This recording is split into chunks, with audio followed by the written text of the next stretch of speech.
Hello everyone, welcome to today's class. Financial management की series में ये हमारा लेक्चर नंबर 27 है और आज हम रिसीवेबल मैनेजमेंट का टॉपिक डिस्कस करेंगे। हमने वर्किंग कैपिटल मैनेजमेंट डिस्कस किया था, तो उसमें हमने कैश मैनेजमेंट हम कर चुके हैं। अब हम रिसीवेबल्स मैनेजमेंट करेंगे, इसके बाद हम इन्वेंट्री मैनेजमेंट का टॉपिक देखेंगे। तो सबसे पहले बात करते हैं आज के लेक्चर में हम कौन कौन से टॉपिक्स डिस्कस करेंगे।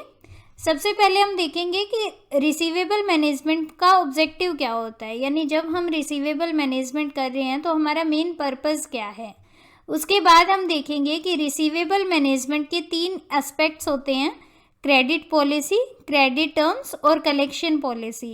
इन तीनों टर्म्स का क्या मीनिंग है, ये सब कुछ हम आज के लेक्चर में देखेंगे। ठीक है, तो सबसे पहले हम बात करते हैं रिसीवेबल मैनेजमेंट के ऑब्जेक्टिव के बारे में। पहले मुझे ये बताइए कि रिसीवेबल का मीनिंग क्या होता है।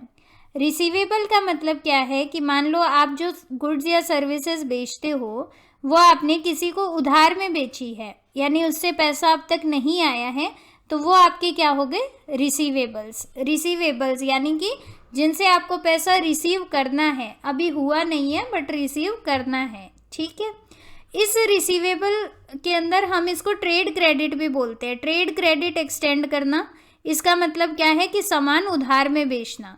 क्रेडिट मतलब उधार और ट्रेड मतलब यही ना कि हम सेल और परचेज जो कर रहे हैं। तो ट्रेड क्रेडिट अगर हम किसी को एक्सटेंड कर रहे हैं, इट मीन्स हम उसे उधार में सामान बेच रहे हैं, इट मीन्स वो हमारा रिसीवेबल बन रहा है। और ट्रेड क्रेडिट अगर हम किसी से ले रहे हैं, अगर हम ट्रेड क्रेडिट अवेल कर रहे हैं, इट मीन्स हम किसी से सामान परचेज कर रहे हैं उधार में, तो वो हमारे पेएबल्स बनते हैं। बट अभी हम रिसीवेबल्स की बात करेंगे। ठीक है, तो इसको हम ट्रेड क्रेडिट मैनेजमेंट भी बोलते हैं, क्योंकि ट्रेड क्रेडिट हो गया ना, रिसीवेबल्स क्या हुए, ट्रेड क्रेडिट। तो रिसीवेबल मैनेजमेंट कह लो या ट्रेड क्रेडिट मैनेजमेंट कह लो। अब मैनेज करने का मतलब क्या है, देखो जब भी आप उधार में सामान बेचते हो तो उसके कुछ कॉस्ट है और कुछ बेनिफिट है। मेन बेनिफिट क्या है, आप उधार में सामान किस लिए बेचते हो कि आपको कंपटीशन फील हो रहा है, तो कंपटीशन में आपको उधार में सामान बेचना पड़ेगा। दूसरा, आप सोचते हो कि भाई ऐसा करने से हमारी सेल्स बढ़ जाएगी, ये मेन बेनिफिट होते हैं। और कॉस्ट क्या होती हैं, जैसे अब आप उधार में सामान बेच रहे हो तो उसके अंदर कैपिटल कॉस्ट इन्वॉल्व होगी, उसके अंदर हो सकता है कि आपका जो पैसा है वो डूब जाए, बैड डेट्स की कॉस्ट हो सकती है, तो कई तरह की कॉस्ट हो सकती है। तो इसी का हम ट्रेड ऑफ करते हैं कि कॉस्ट और बेनिफिट एनालिसिस हम करते हैं, उसके बेस पे हम ये डिसाइड करेंगे कि रिसीवेबल्स को कैसे मैनेज किया जाना है। तो जो कॉस्ट या बेनिफिट एसोसिएटेड हैं वो हम देखेंगे अभी। समझ गए आप, रिसीवेबल मैनेजमेंट मतलब आपको रिसीवेबल्स को मैनेज करना है।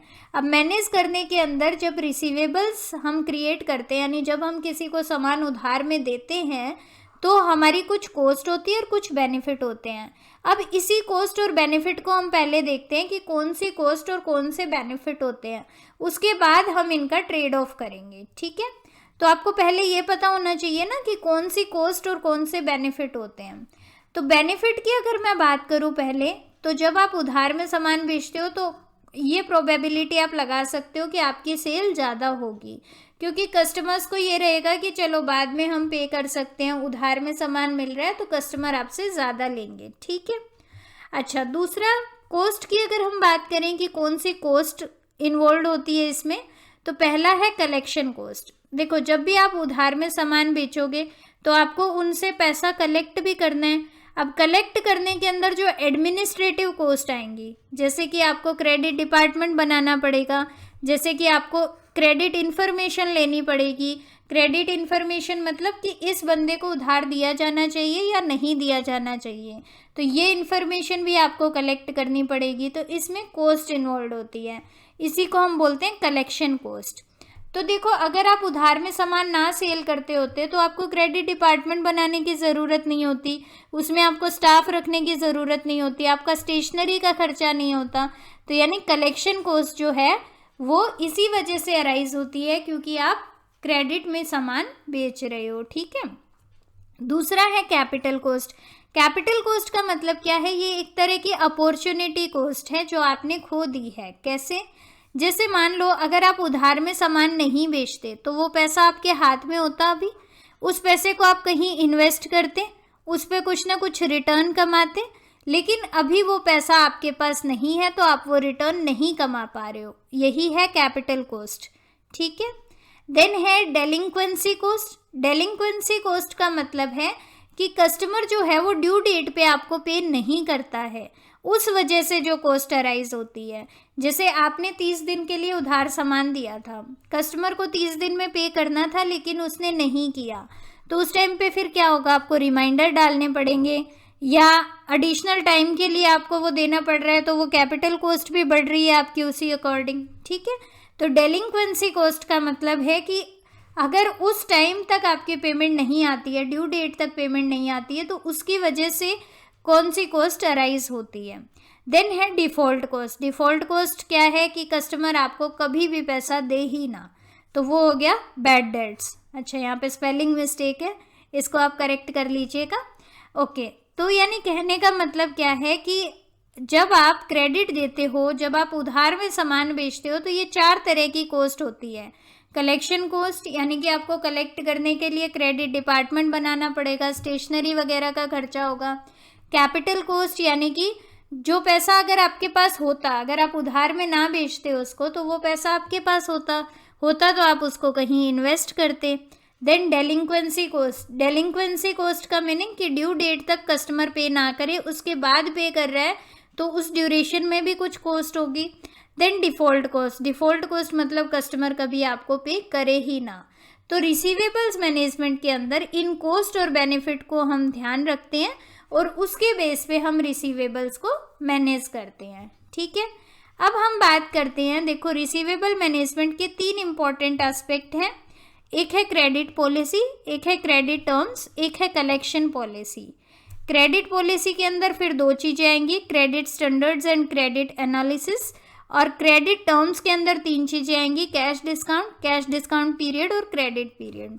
ये मैं आपको वैसे समझाऊं, अगर क्रेडिट पॉलिसी का मतलब है किसको उधार देना है, क्रेडिट टर्म्स का मतलब है किन कंडीशंस पे उधार देना है, और कलेक्शन पॉलिसी का मतलब है कि पैसा कलेक्ट कहाँ से करना है, कैसे करना है। ठीक है, क्रेडिट पॉलिसी का मतलब है कि उधार किसको देना है, हर किसी को तो उधार नहीं दे सकते आप। देन क्रेडिट टर्म्स का मतलब है कि उधार देना है तो किन शर्तों पे देना है, कितने दिनों के लिए देना है, कितने दिनों में पैसा वापस आना चाहिए। देन कलेक्शन पॉलिसी का मतलब है कि पैसा कलेक्ट कैसे करना है आपको। ठीक है, इन तीनों को हम डिटेल में पढ़ते हैं हम। ठीक है, ये समझ आ गया। अभी हम क्या पढ़ने वाले हैं, पहले हम पढ़ेंगे क्रेडिट पॉलिसी को, फिर हम क्रेडिट टर्म्स को पढ़ेंगे एंड देन कलेक्शन पॉलिसी को पढ़ेंगे। ठीक है, तो सबसे पहले बात करते हैं हम क्रेडिट पॉलिसी की। क्रेडिट पॉलिसी का मतलब क्या है, इसमें हम 2 चीज़ें डिसाइड करते हैं, एक है क्रेडिट स्टैंडर्ड्स और एक है क्रेडिट एनालिसिस। क्रेडिट स्टैंडर्ड का मतलब है कि बेसिक क्राइटेरिया डिसाइड करना कि किन को क्रेडिट देना है और किन कस्टमर को क्रेडिट नहीं देना है। अब ये कॉमन सेंस की बात है कि आप हर किसी को तो क्रेडिट नहीं दे सकते हो, आप डिसाइड करोगे कि क्या ये कस्टमर क्रेडिट वर्दी है या नहीं है। तो इसका मतलब क्या है, ये डिसाइड करना कि किस कस्टमर को हम क्रेडिट देंगे, किसको नहीं देंगे, उसका बेसिक स्टैंडर्ड क्या होगा, बेसिक क्राइटेरिया क्या होगा। ठीक है, रिलैक्स क्रेडिट स्टैंडर्ड भी हो सकते हैं और टाइट क्रेडिट स्टैंडर्ड भी हो सकते हैं। रिलैक्स स्टैंडर्ड का मतलब है कि आप ज़्यादा लोगों को क्रेडिट दे रहे हो, ज़्यादा लोगों को क्रेडिट दोगे तो उससे क्या होगा, आपकी सेल ज़्यादा होगी, क्योंकि ऑब्वियस सी बात है कि भाई उधार में सामान मिल रहा है, ये सोच के लोग ज़्यादा लेंगे तो आपकी सेल्स बढ़ेगी, लेकिन उससे आपकी कलेक्शन कॉस्ट भी तो बढ़ जाएगी, उससे आपके बैड डेट होने का खतरा भी तो बढ़ जाएगा। ठीक है, तो यही चीज़ आपको देखनी होती है, बैलेंस बना के चलना होता है। ठीक है, देन आता है क्रेडिट एनालिसिस। क्रेडिट एनालिसिस का मतलब है कि जो आपके कस्टमर्स हैं उनकी क्रेडिट इन्फॉर्मेशन अवेल करना और उसको इवेल्युएट करना।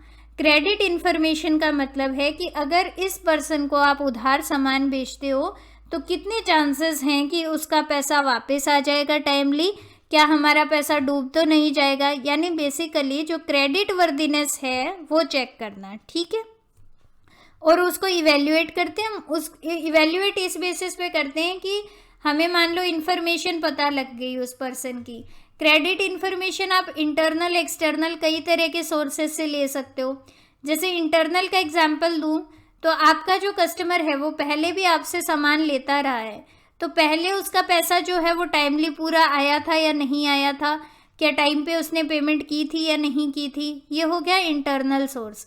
एक्सटर्नल सोर्स मतलब मान लो उसने अपनी बैलेंस शीट पब्लिश की है, तो बैलेंस शीट में आप देख सकते हो कि उसके पास कैश है या नहीं है। प्रॉफिट एंड लॉस अकाउंट आप देख सकते हो, ये हो गया एक्सटर्नल सोर्स। ठीक है, तो क्रेडिट एनालिसिस में हम क्या करते हैं, कस्टमर की क्रेडिट इन्फॉर्मेशन को कलेक्ट करते हैं और उसके बाद उसको इवेल्युएट करते हैं कि क्या इस कस्टमर को जो क्रेडिट है वो मिलना चाहिए या नहीं मिलना चाहिए, यानी क्या हम उसे उधार में सामान बेचें या ना बेचें। ठीक है, अब नेक्स्ट है क्रेडिट टर्म्स। एक टर्म हमने कर लिया, अब है क्रेडिट टर्म्स।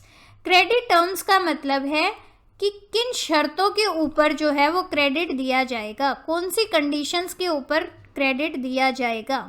कंडीशंस का मतलब क्या है, जैसे आप कहीं से सामान उधार में लाते हो तो आपको ये कह दिया जाता है कि आप 15 दिन के अंदर पेमेंट कर देना। ठीक है, तो ये क्या है, एक क्रेडिट टर्म है।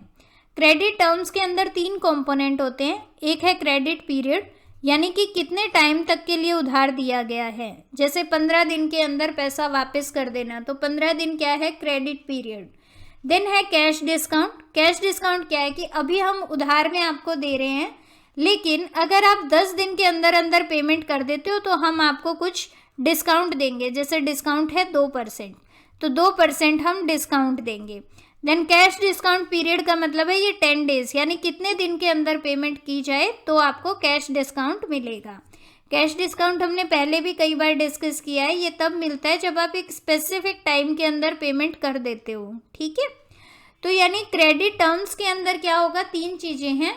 पहला है कि आप कितने टाइम तक के लिए उधार दे रहे हो, यानी कितने टाइम के अंदर पैसा कस्टमर को वापस करना है। दूसरा, कितना कैश डिस्काउंट दे रहे हो, और तीसरा कैश डिस्काउंट पीरियड, यानी कितने टाइम तक अगर कस्टमर पे करता है तो उसको कैश डिस्काउंट मिलेगा। ठीक है, अब क्रेडिट टर्म्स को यूजुअली एब्रीविएशन में लिखा जाता है, जैसे ये लिखा हुआ है 2/10 नेट 30। इसका मतलब क्या है, आपको 2% कैश डिस्काउंट मिलेगा अगर आप 10 दिन के अंदर पेमेंट कर देते हो, तो अदरवाइज आपको 30 दिन के अंदर अंदर तो पूरी पेमेंट करनी ही करनी है। यानी 30 दिन के अंदर तो आपको पेमेंट करनी ही करनी है, लेकिन अगर आप 10 दिन के अंदर पेमेंट कर देते हो तो आपको 2% एडिशनल डिस्काउंट मिलेगा। ठीक है, इसके अंदर देखो जो 2% है ये क्या हो गया, कैश डिस्काउंट हो गया। 10 दिन का जो टाइम पीरियड है वो क्या हो गया, कैश डिस्काउंट पीरियड हो गया। और जो 30 है वो क्या है, क्रेडिट पीरियड है, यानी कितने टाइम के लिए उधार दिया गया है। फाइन, तो ये था क्रेडिट टर्म्स के बारे में। अब हम लास्ट एस्पेक्ट करेंगे इसका, कलेक्शन पॉलिसीज। कलेक्शन पॉलिसीज का मतलब है कि आप प्रोसीजर क्या अडॉप्ट करोगे पैसा कलेक्ट करने के लिए। जैसे आपने कस्टमर को पैसा दिया, जैसे उधार दिया, 30 दिन के लिए उधार दिया, 30 दिन हो गए, तो अब आप कौन सा तरीका यूज़ करोगे उससे पैसा कलेक्ट करने के लिए। अगर 30 दिन में आपका पैसा नहीं आता है तो आप उसे कैसे कलेक्ट करोगे। तो इसमें 2 चीज़ें होती है, एक है डिग्री ऑफ एफर्ट, दूसरा है type of effort. Degree of effort का मतलब है कि आप कितना ज़्यादा या कम एफर्ट लगाते हो अपना पैसा वसूल करने में। इसका मतलब क्या है कि आप स्ट्रिक्ट हो या आप लीनियंट हो। अगर आप स्ट्रिक्ट हो तो इसका मतलब क्या है कि आप उसको बार बार कॉल करोगे, बार बार उसको मैसेज करोगे, बार बार उसको विजिट करोगे, इवन आप लीगल एक्शन भी ले सकते हो। ठीक है, तो डिग्री ऑफ एफर्ट का मतलब है कि कितना इंटेंसिटी से आप अपना पैसा वसूल कर रहे हो। टाइप ऑफ कलेक्शन एफर्ट का मतलब है कि सीक्वेंस क्या है, यानी मान लो अब 30 दिन में आपका पैसा वापस नहीं आया तो आप सबसे पहले क्या कर सकते हो, जैसे आप एक रिमाइंडर लेटर डाल सकते हो, उसके बाद उस पर्सन को कॉल कर सकते हो, फिर उस पर्सन के पास पर्सनल विजिट कर सकते हो। अगर ये भी ना हो तो फिर लीगल एक्शन लेना पड़ेगा, वो भी ले सकते हो। तो ये एफर्ट मतलब एक डिफाइन तो होना चाहिए ना भाई, अगर किसी पर्सन से पैसा नहीं आता है तो हम कैसे उससे वसूल करेंगे। तो ये है कलेक्शन एफर्ट्स के टाइप, यानी कौन कौन से कलेक्शन एफर्ट आप करोगे। डिग्री ऑफ एफर्ट का मतलब है कितना इंटेंसिटी से करोगे, क्या बार बार कॉल करोगे। ठीक है, इस तरह से। तो स्ट्रिक्ट कलेक्शन पॉलिसी अगर आप फॉलो करते हो तो उससे क्या है, आपके बैड डेट्स होने के चांसेस कम हो जाते हैं और आपकी कैपिटल कॉस्ट भी बचती है, क्योंकि इससे होगा क्या कि आपको जल्दी पैसा वसूल हो जाएगा। लेकिन स्ट्रिक्ट कलेक्शन पॉलिसी का कई बार सेल्स पे नेगेटिव इम्पैक्ट पड़ता है, क्योंकि कस्टमर फिर आपसे लेना प्रेफर नहीं करेगा। ठीक है, कस्टमर को लगेगा भाई ये तो पैसे के लिए बहुत ज़्यादा वो करते हैं, तो इनसे ना लिया जाए, वही बेटर है। ठीक है, तो इन चीज़ों को आपको ध्यान रखना होगा। तो बेसिकली जो हमने देखा है ना, ये तीनों चीज़ें जो हमने देखी हैं, चाहे वो क्रेडिट पॉलिसी हो, क्रेडिट टर्म्स हो या कलेक्शन पॉलिसी हो, उसमें आपको एक बैलेंस बनाना पड़ेगा। जैसे क्रेडिट पॉलिसी है, इसमें हम ये डिसाइड कर रहे हैं कि किसको उधार देना है। तो ना तो आप ये कर सकते हो कि हर किसी को उधार दो, क्योंकि उस केस में आपके बैड डेट्स वगैरह बढ़ जाएंगे। ठीक है, पैसा डूबने का चांसेस हो जाएगा। ना आप ये कर सकते हो कि किसी को उधार ना दो, तो फिर कंपटीशन में दिक्कत आएगी आपको। ठीक है, इसी तरह से क्रेडिट टर्म्स के अंदर कितना क्रेडिट दिया जाना चाहिए, कैश डिस्काउंट आप बहुत ज़्यादा भी नहीं दे सकते और ऐसा भी नहीं है कि ना दो। ठीक है, तो यानी कहने का मतलब क्या है, ये जितनी भी टर्म्स हैं, इसी तरह से कलेक्शन पॉलिसी अगर ज़्यादा स्ट्रिक्ट फॉलो करोगे तो भी दिक्कत है। ठीक है, तो यानी इनमें आपको एक बैलेंस बनाने की ज़रूरत है। तो आज के लेक्चर में हमने रिसीवेबल मैनेजमेंट का टॉपिक कंप्लीट कर लिया है। So I will be meeting to you in the next lecture. Thank you so much for your time. Have a good day.